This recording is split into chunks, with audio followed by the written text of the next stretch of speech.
My name is Katharina, and I present joint work with Kai, David, Torsten, and Christina. And this talk is going to be about the challenges of geographical avoidance for Tor. So Tor creates anonymity by separating the identity of a user, like the IP address, and the destination of a connection, so like the website that was accessed. So you get anonymity by separating this identity from the destination of the connection. But unfortunately, there are a lot of traffic analysis attacks that harm the anonymity of a user. So for example, you have end-to-end confirmation where you have the adversary monitoring traffic at the entry and traffic at the exit. So you have both endpoints of the connection. And then your traffic has certain metadata information that leak information. And this leakage of information is sufficient to de-anonymize the connection. So to match the identity of the user with the endpoint of the connection. And there are some countermeasures against traffic analysis attacks. So this is most often direct traffic obfuscation. And there are different types. So mixing is very important. This is where you have additional random delays so that you want to make the incoming traffic look different when it goes out of the node. So you have random delays inside the node. You can also inject dummy packets, so you have that cover traffic. Again, you want to make the outgoing traffic different. But the problem is that direct traffic obfuscation is very expensive because in the first case, you have additional end-to-end latency. In the second case, you consume the available resources, and that's something that you want to avoid. So the question is, are there any alternative countermeasures that are not that expensive? And one option might be geographical avoidance. And I'm going to introduce the general concept. So we are still in the context of Tor. You have your location over here. Let's assume you want to reach a server over here. And there is one country, for example, that you don't trust. So in this case, it's Germany, because I'm from Germany. And you would say, I don't trust that country, and I assume that traffic analysis happens over there. So you establish your circuit, and you have your entry, middle, and exit. So it's a standard Tor circuit. And you want to analyze your circuit. So you want to find out whether your circuit goes to that untrusted area. So that in a second step, you can discard that circuit and create a new one so that you, instead of obfuscating your traffic, you avoid the dangers of that untrusted area. So the question is, how can we do that?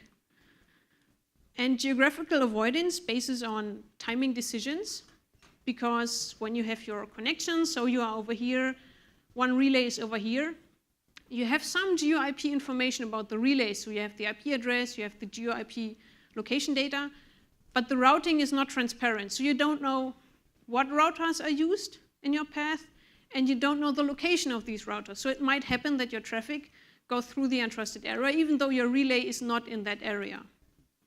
So what we do is we measure the end-to-end timing, and we use that for the decision.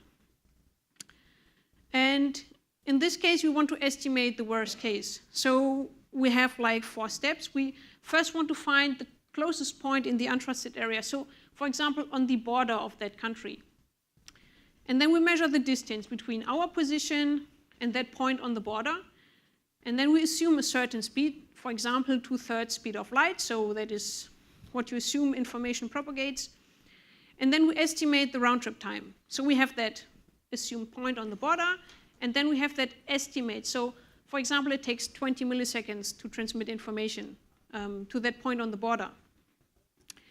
And then we have our timing decision, and we have 2 cases. The first case is the good one. We have our relay over here, and we measure the actual round trip time. So this is a measurement. This is what actually happens in our connection, and we compare it to that estimate, so that estimated time it takes to the untrusted area, and then we compare it. And as soon as the measured time is smaller than the estimated time, it's physically impossible that our traffic went through the untrusted area, because it's just not, in that time, it's just not possible that information goes there. In the second case, we have, again, we have the end-to-end round trip time measured, but now it's the same or larger than the estimate. And in this situation, we cannot exclude the fact that the traffic went through that untrusted area, because just from the timing, it's possible. Even though our relay might be over there and it's not dangerous at all, but we cannot exclude that. And this is what we use for the timing decision. So this is where we decide to keep or discard the circuit. Now the problem is the Tor network infrastructure is not very well distributed, and it's quite challenging to deploy such a system. So we have three classes of challenges that we need to consider when we design an avoidance system. I will give some examples why this is important.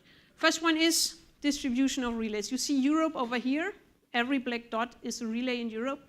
And we see that around 70% of relays are in Europe, 20% are in North America, and the other countries only have a small fraction of relays. And this influences, for example, the length of a connection. So if you establish a connection in Europe, it's quite short, around 4,000 kilometers on average. When you have a connection from, this is North America, to North America, it might happen that you traverse the Atlantic Ocean twice, and this leads to an average longer distance. And this is because of the distribution of relays. And this also leads to connection failure, so it might happen that your circuit fails because the connection is too long or the relay can't be reached. And the next problem is that we don't really have ground truth information. So we have the geo-IP information, we have the locations of relays, but our measurements showed that in approximately 300 cases, we have a provably wrong location. So the geo-IP information is just wrong. And in around 200 cases, this means we have an updated country code. And if you want to avoid a certain country, it's important to have at least the correct country code, even though the location might be not approximate. So all of these challenges need to consider when designing a system. And what we focus on in this presentation is the prototype. So in our work, we had the simulation model that covers the network diversity and the ground truth. And then the prototype also considers what happens when we actually deploy the system, so some more restrictions. And our prototype is called MultilateraTor, and I will now introduce how we considered these challenges that I just introduced. So we have the network diversity. What we do is now we consider empirical timing decisions. So what I introduced was that upper bound decision. So we have our client over here, the untrusted area, the point on the border. We have that static assumption of speed, so we always get an estimate of the time it takes. The problem is we cannot assume the same speed for every connection. So different connections are faster or slower, and that speed might change. So what we do is we use measurements. So we have remote server positions, and we measure a lot of different circuits. So we combine many different relays, and this leads to a table of timing relations. And this is just a lookup table where we have like hop A to B takes 30 milliseconds, and then we combine these hops and say this is our empirical estimate for the circuit, instead of having that one static threshold. Second thing is we want to verify relay location. So we have that ground truth, and we want to verify if that information is correct. So again, we have a lot of relay positions, server positions, sorry, and we repeat some measurements. So we send ICMP probes to the relay, and then by trilateration, we have this intersecting area over here, and this is where we estimate the relay. And we use this to conduct a physical proof if that relay position differs from the geo-IP location, and then we verify the positions. And the third thing is about the deployment. So when you deploy the system, you need to make sure that you maintain the original security of Tor and also the performance. So you don't want to end up with a system that's more insecure than before. So what we do is, in our timing measurement, so this is where we measure the circuit. So we have our circuit established, and then we want to know the round trip time. So in prior work, we would probe the entire circuit. So we send a TCP probe from the client to the server and wait until it comes back, and we measure that round trip time. The problem is, at this point, the circuit is not checked. So this means we are not sure if that circuit is secure, and it might happen that we reveal our endpoint to the adversary. So that is not good. That is a security issue.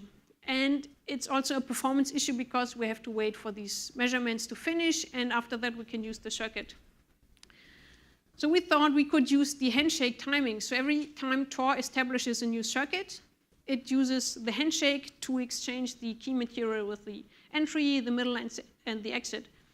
And what happens is that you have the handshake between client and entry, and then you have handshake between client over the entry to the middle, and then client over entry and middle to the exit.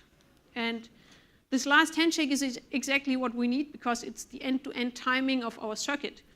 So we don't need any additional measurements. We don't reveal the endpoint to the adversary, but we still receive the end-to-end timing. So this is what we use in our prototype.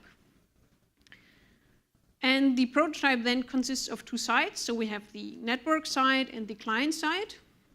On the network side, we have some distributed measurements. The client side is where we measure our circuit and then decide if we want to keep it or if we want to reject it. Distributed measurements means we have these relay verifications, so where we verify the positions, and these hop estimates, where we want to measure different circuits. And on the client side, we have the end-to-end timing of the circuit. So this is basically the decision that we take in the end. So compare the estimate and the measured time. And we verified if our concept actually works in different experiments. And these experiments focus on two assumptions. So the first assumption is overly restrictive avoidance decisions harm the network. So this means if we reject too many circuits, then we lose a lot of bandwidth and a lot of options for circuits. So this splits the anonymity set and this limits the performance. That's what you want to avoid. And using a static threshold is not realistic because you have fast connections, you have slow connections, and one threshold is not realistic in this case. What we did is two different types of experiments. First one is a what-if analysis. We have different scenarios. What happens when a certain country is forbidden, and we measure the loss of bandwidth and how many circuits are lost. Second one is the time ratio. So this is the difference between our estimate and the actually measured time. So how precise is our approach? What we focus on now is the what-if analysis. So what if, again, Germany was the forbidden area? And our work is the empirical approach. And what I have to say in advance is having a small number over here is better. So what we do is we see that we reject around 70% of circuits, 74% of bandwidth. This is mainly because Germany has a lot of relays in the Tor infrastructure, so you lose a lot by default. But when comparing to prior work, so when we have the static decision, we see that they rejected around 90% of circuits and 86% of bandwidth. So we see that we preserve a lot of bandwidth by using empirical decisions. And this was an example for Germany, but on average, we experience a similar result. So when we measure the remaining resources, so what's left after avoiding a certain country, we see that using the empirical approach preserves around 22% more of resources. And this, for example, translates to 216 megabits of advertised bandwidth saved. So this is resources that we can use when using the empirical approach. What are the lessons learned of this talk? First one is geographical avoidance is challenging, and we have three classes of challenges that you need to consider before you design and deploy a system. First one is the network infrastructure of Tor is very diverse. Second one is there is no ground truth that you can depend on. And third one is that deploying the system is actually a little more restrictive than just designing a simulation model. So we considered these challenges, and we answered network diversity by empirical decisions. We answered the ground truth by verifying the relay locations, and we made sure that we have secure information sources for the deployment. And then in our experiments, it turns out that empirical decisions preserve a lot more performance, and that's what we wanted to achieve, and that's what proves our assumptions that we had for the experiments. Thanks for your attention, and I'm happy to answer questions.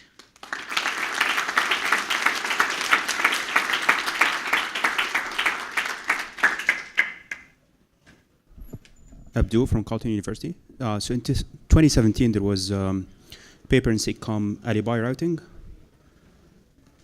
by Neil Spring. It was pretty much doing the same thing. So using timing measurements to prove geographic avoidance in routing traffic. So what's the difference? And the main difference is that this was the comparison I did between the static approach and the empirical approach. So there are a lot of details that differ. I think the main difference is that we don't use a static speed assumption, but we use empirical data where we have measured a lot of circuits and then combined the information, and then we had that empirical estimate of different hops. So when you want to estimate the time it takes, you just combine these hops. Okay, thanks. Hello. Hello. Zach Smith, University of Luxembourg. So in this paper, it looks like you're taking an approach from somebody who's using Tor and they want to get the best possible use out of Tor. Have you considered the perspective of maybe an adversary who's trying to get a better understanding of the network infrastructure? This looks like if you can identify the location of nodes, maybe an attacker would want to as well, to perform de-anonymization or something. I think it's very easy for the attacker to learn the network infrastructure because you just access the consensus, then you have the list of relays, then you just need remote servers to have ICMP probes and TCP probes. So everything we can do, the adversary can also do. But it's not that he learns important information that supports attacks, I guess. Because in the end, if you want to conduct a traffic analysis attack, then it depends on the nodes that you can monitor.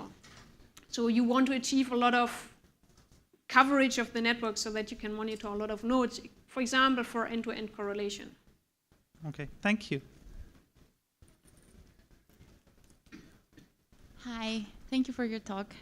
Maria, ETH Zurich. I was wondering, like, this empirical information that you have, how often do you update it? And does it often happen that this delay changes because you can use different paths in the internet and there is also load balancing, so you have multiple paths? So how does this affect the security of your approach? It definitely affects the results. So what we did is, I can jump to one of the backup slides. So we conducted, oh, that's very interesting. There it is. We conducted a lot of measurements. So we have two different types of measurements, TCP and ICMP. TCP is for the hop estimates, ICMP is for locating relays. What you want to do is repeat these TCP measurements quite often because you update the hop relations. The ICMP measurements are just for verifying locations. So if the consensus updates, you want to update the information you got about these relays. Our suggestion was that you would include the TCP measurements in something like a consensus. So you repeat them on a regular basis, and then you have something like extend the existing consensus or create another file that has this information. And you definitely need to do updates because, as you said, we have asymmetric routes and we have congestion and something like that. Everything happens, and then you need to update that. Yes. Thank you.